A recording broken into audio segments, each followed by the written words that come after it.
2 አመት ብቻ ነው ሰርቼ የምመለሰው ብለን ከሀገር እንወጣለን።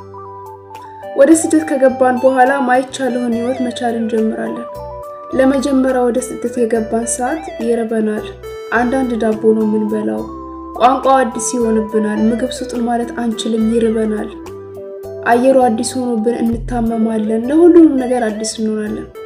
ወደ ስደት ለመጀመሪያ ጊዜ ሲመጣ በጣም ይከብዳል፣ በጣም ይከፋል። የሚታለፍ ቀኑ ራሱ መሽቶ የሚነጋ አይመስልም። ከዛ በኋላ ማይቻለውን ነገር መቻል እንጀምራለን። 2 አመት ብለን የመጣነው እንደ ቀልድ 4 አመት 5 አመት እንሄድበታለን። አልሞላ ይላል ህይወት። ላባችንን ጠብ አድርገን እንኖራለን። ላባችንን ጠብ አድርገን እንሰራለን። ግን ሀገር ያለው ሰው ይሄንን ነገር አያውቅም። ምክንያቱም አዳምሽ በፊልተር ፊቱን ሸፍኖ ህመሙን ደብቆ ፎቶ ስለሚልክ ደህና ናት ብሎ ነው ሰው የሚያስበው እንጂ እሷ ታማለች፣ ደክሟታል። ግን በቃ ታስመስላለች። ላቧን ጠብ እያደረገች ነው የምትሰራው። ግን ለቤተሰቦቿ ምሰሶ ትሆናለች። የኔ ቆንጆ፣ የኔ ጀግና። እሷ ታማ እንኳን ተኝታ ጭንቅላቷ እንኳን አስራ ቁጭ ብላ ቢሆን ቤተሰቦቿ ሲደውሉላት አንድም ህመሟን እንዲያውቁ አትፈልግም። አንድም ማለት ነው ደህና ነኝ በቃ እኔ እኮ ደህና ነኝ አልሐምዱሊላህ፣ ሌላ ምንም የምትለው ነገር የለም። ማዘር፣ የኔ ጀግኖች፣ ክብር ለቅመሞች፣ የኔ ናት። በጣም ነው የምወዳችሁ፣ በጣም ነው የማከብራችሁ። አይ ላቭ ዩ ቅመሞች፣ የምር ጀግና ነን። እንበርታ፣ እናልፈዋለን። አይዞ። አረብ ሀገር ሲኖር የሰው ልጅ የሚመስለው ኢትዮጵያ ያለ ማህበረሰብ አረብ ሀገር ያሉ ሰዎች ብቻ በአጠቃላይ ስደት ያለ ህዝብ ተመችቶት በቃ ደላ ብሎት የሚኖር ይመስላቸዋል። ችሎ እንጂ ተመችቶት ደልቶት የሚኖር ችሎት ነው ችላ ነው እና ስንመላለስ ራሱ ድሎት ይመስላቸዋል የሚያመላልሰን። ቀላ ብለን ወደ ሀገር ስንመለስ ወፈር ደልደል ብለን ራሱ ስንመለስ ምቾት ይመስላቸዋል። ጭንቀት ነው የነፋፋው ያን ስጋ። በነገራችን ላይ ቅላቱም ከቤት ስለማንወጣ ነው፣ ነፃነት ስለሌለ ከቤት አንወጣ። እሱ ነው የሚያውቁት ያውቁታል። ግን ብዙ ሰዎች እንደዛ ይመስላቸዋል እና ከሀገራቸው ብዙ ነገር ትተው ይወጣሉ። አንድ ምን አለችኝ አንድ እህቴ፣ ነርስ ነኝ አለችኝ፣ ግን አረብ ሀገር መጥቼ ለመስራት ፈልጋለሁ። እናንተን ሳይ ሄደው ሲመጡ ተመችቷቸው ሳይ ምናምን አለችኝ። ወደ አረብ ሀገር ሄጄ መምጣት ፈልጋለሁ። ነርስ ነች እንግዲህ ሹፍ የነርስ ሆና እንደገና የኢትዮጵያ የእንትን አላት ላይሰንስ አላት፣ መኪና ላይሰንስ አላት፣ ሁሉ ነገር አላት እና ሀገር ቤት የተሻለ ስራ መስራት የምትችል ልጅ ናት። እና አረብ ሀገር ያለ ሰው የተመቸው ምቾት የነፋፋው መስሏችሁ የወዛ ደሃ አይታችሁ እንዳትሸወዱ። ኢትዮጵያ የገረጣ ሀብታም ብትሆን ይሻላችኋል። እና እግዚአብሔር ይመስገን በእርግጥ እኛም ሰርተን ገንዘብ እናገኛለን።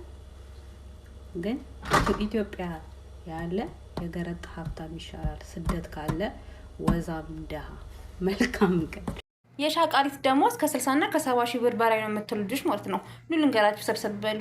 ሳውዲ ላይ ማለት ነው በ1000 ሪያል መታ ጽዳት፣ ምግብ መስራት፣ ልጆች መያዝ፣ እንደገና የሴትዮዋን ጸባይ ጨምራ አስብ። የእሷ ጸባይ ራሱ አንድ ትልቅ ስራ ነው። ሁሉንም ጨምራ በ1000 ሪያል። ሸበካ አለ፣ ሸበካ የሌለበት ቤት አለ። እሱን ገዝታ ነው የምትጠቀመው። እንደገና ሻምፖና ቅባት ምናምን አለባት።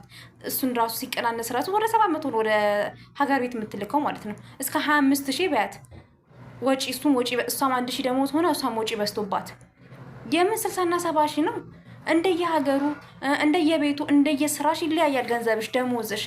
የሁሉም ሻቃላ ደሞዝ 60 እና 70 ሺህ አይደለም እንዴ። ያንቺን 60 እና 70 ሺህ የቺ 1000 የሚከፈላ ሻቃሊት ያንቺን 60 እና 70 ሺህ ያሰበች ስራ ሁሉ ነው የሚያስጠላት። አንቺም ያለሽው አረብ ሀገር ነው፣ እሷም ያለችው አረብ ሀገር ነው። አንቺ የምትሰሪውን ስራ ነው እሷ የምትሰራው።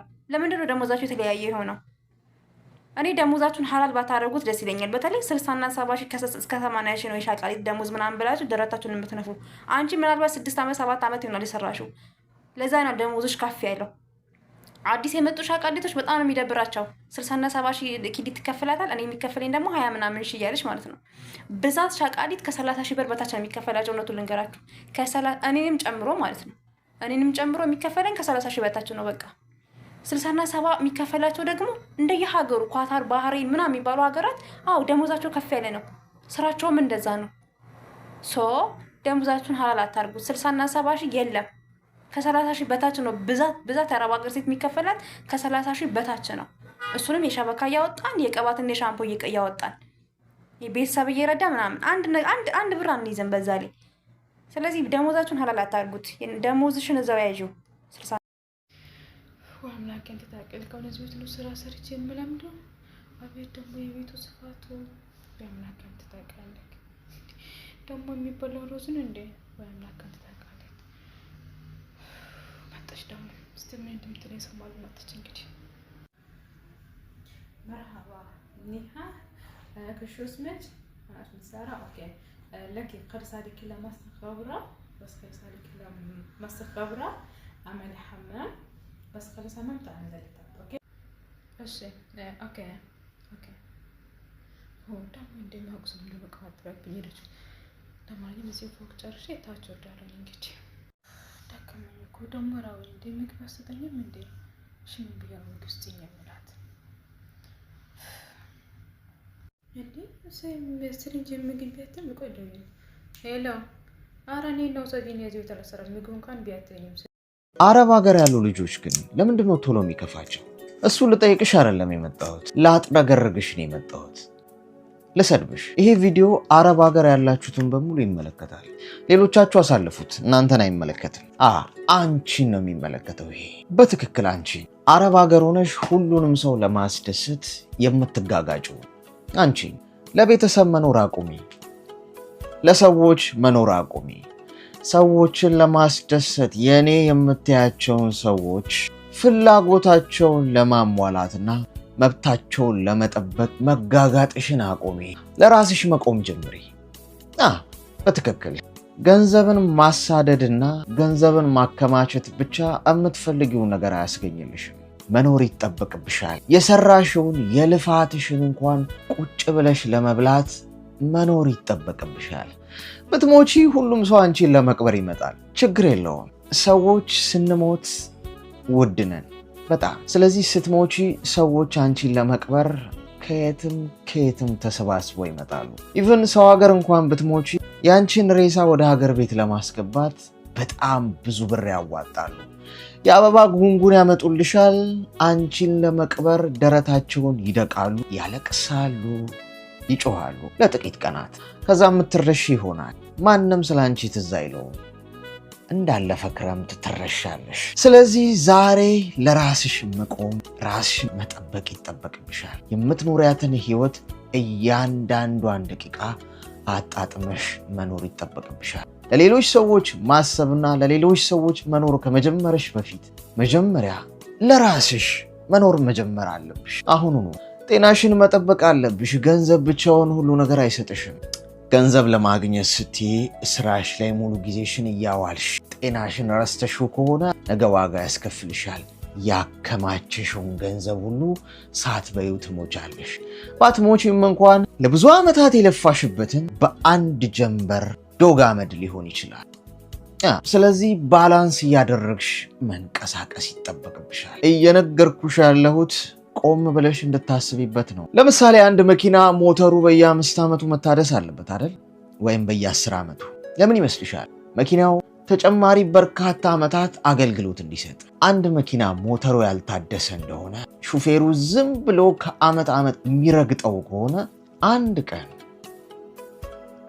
ያ መኪና መንገድ ላይ ይቆማል፣ ላይነሳ፣ እስከ ወዲያኛው ላይነሳ በቆመበት ይቀራል። አንድን መኪና ሁልጊዜ ታሽከረክሬዋለሽ፣ ትነጂዋለሽ ማለት ሁሌ እነዛ ሆኖ ይቀራል ማለት አይደለም። ሞተሩን ማታሳድሽው ከሆነ እየነዳሽው አንድ ቀን መሃል ሜዳ ላይ ምንም ምልክት ሳይሰጥሽ ያ መኪና ይቆማል። ሞተሩ ከጥቅም ውጭ ይሆናል። ያወራሁት ስለ መኪና አይደለም፣ ስለ አንቺ ነው። ስለ አንቺ አንድ ቀን በተኛሽበት ትቀሪያለሽ፣ እስከ ወዲያኛው ላትነሺ። ሁሉም ነገር ያከትማል። ታሪክ ሆነሽ ነው የምትቀሪው። ስለዚህ ዛሬውኑ ሞተርሽን ማሳደስ፣ ቼክ ማድረግ ይጠበቅብሻል። ሞተርሽን ማሳደስ ማለት ለጤናሽ ማሰብ፣ ለራስሽ ማሰብ። ለገንዘብ የምታረጊውን ሩጫ ሁሉ ለጤናሽ አድርጊ። ቢያንስ በአመት 2 ጊዜ ቼክአፕ አድርጊ። ኩላሊትሽን፣ ጨጓራሽን፣ ሳምባሽን፣ ጉበትሽን፣ ልብሽን፣ ሁሉ ነገርሽን ቼክ አድርጊ። ምን ላይ ነው ያለው? ያንቺን ትኩረት ይፈልጋል። አሁኑ ነው። አለበለዚያ ገንዘቡን አከማችተሹ የወደቅሽ ቀን ማንም አይደርስልሽ። ቤተሰቤ፣ ባሌ፣ ልጄ፣ ገለመሌ ያልሽው ሁሉ ብሎ ከንፈር ከመምጠጥ ውጪ ሌላ ምንም የሚያደርግልሽ ነገር የለም። ስለዚህ ከዛሬ ጀምሮ ለራስሽ ማሰብና መጠንቀቅ መጀመር አለብሽ። ይሄ አረብ ሀገር ያሉትን ብቻ የሚመለከተው በምክንያት ነው። ምክንያቱም አረብ ሀገር ላይ ቤተሰቤን ልርዳ፣ ራሴን ልቀይር ብላ በወጣትነቷ መማር እያማራት አገሯን ጥላ የተሰደደች በጣም ብዙ ሰዎች አሉ። ሩጫቸው ሁሉ ሌላን ሰውን ለማስደሰትና የሌላን ሰው ህይወት ለመቀየር እንደ ሻማ ቀልጠው ያበቃላቸዋል። ማንም ዞር ብሎ አያያቸው። በዚህ ዙሪያ በጣም የብዙ ሰዎችን ታሪክ ስለማወቅ ነው። ስለዚህ ለራስሽ ጤና አስቢ። ቢያንስ በቀን 2 ሊትር እና ከዛ በላይ ውሃ ጠጪ። የምትበያቸውን አላስፈላጊ ምግቦች ከህይወትሽ አስወጪና ጠቃሚና ጤናማ የሆኑ ምግቦችን ብቻ ተመገቢ። በቂ ረፍት አድርጊ። ለጤናሽ የሚያስፈልገውን ትኩረት ሁሉ ቢያንስ በየሳምንቱ ካልቻልሽ በየወሩ፣ በጣም ካልቻልሽ በየ3 ወሩ፣ እጅግ በጣም ካልቻልሽ ደግሞ በየ6 ወሩ ቢያንስ ራስሽን መለስ ብለሽ ማየትና ሞተር ማደስና ማስተካከልሽን እንዳትረሺ። አለበለዚያ የሄድሽ አንድ ቀን መንገድ ላይ ስታካርገሽ ትወድቂያለሽ። ከወደቅሽ አትነሺ። እስከ ወዲያኛው መቃብርሽ ላይ የአበባ ጉንጉን ለማድረግ ብቻ ነው ሰዎች የሚመጡት። ራስሽን ለመንከባከብና ለራስሽ ለማሰብ ስትነሺ ሰዎች ሁሉ ጠላት ያደርጉሻል፣ እንደ ራስ ወዳድ ይቆጥሩሻል። ምንም ለሰው ግድ የሌለሽና ራስሽን ብቻ የምትወጂ አድርገው ሰዎች ይቆጥሩሻል። በጣም ትክክል። እሱ ነው ወሳኙ ነገር። ራስን ከመውደድ ነው ሁሉ ነገር የሚጀምረው። ራስሽን ትወጃለሽና ለራስሽ ለጤናሽና ለገጽታሽ ሁሉ የሚያስፈልግሽን ታረጊያለሽ። ራስሽን ትንከባከቢያለሽ ማለት የፈጠረሽን ፈጣሪ እያከበርሽ ነው ማለት ነው። ምክንያቱም አንቺ፣ እኔ፣ እሱ፣ እሷ፣ እነሱ ሁላችንም ፈጣሪ የሚቀደስበት የሚከበርበትና የሚወደድበት ውድ ቤተ መቅደሱ ነሽ አንቺ። ስለዚህ ራስሽን በተንከባከብሽና በወደድሽ ቁጥር፣ ለራስሽ ለጤናሽ ባሰብሽ ቁጥር የፈጣሪን ቤተ መቅደስ እያደስሽና እየተንከባከብሽ መሆኑን በጭራሽ እንዳትረሺው። ስለዚህ ሰዎች እንደዛ አሰቡ ማለት በጣም ትክክል ናቸው ማለት ነው። ስለዚህ ከዛሬ ጀምሮ መኪና ሞተሩ ካልታደሰ አንድ ቀን መጓዙን ያቆማል። እናም ቆርቆሮ ሆኖ ይቀራል። እየነገርኩሽ ያለሁት ስለ መኪና አይደለም። በደንብ ታውቂያለሽ።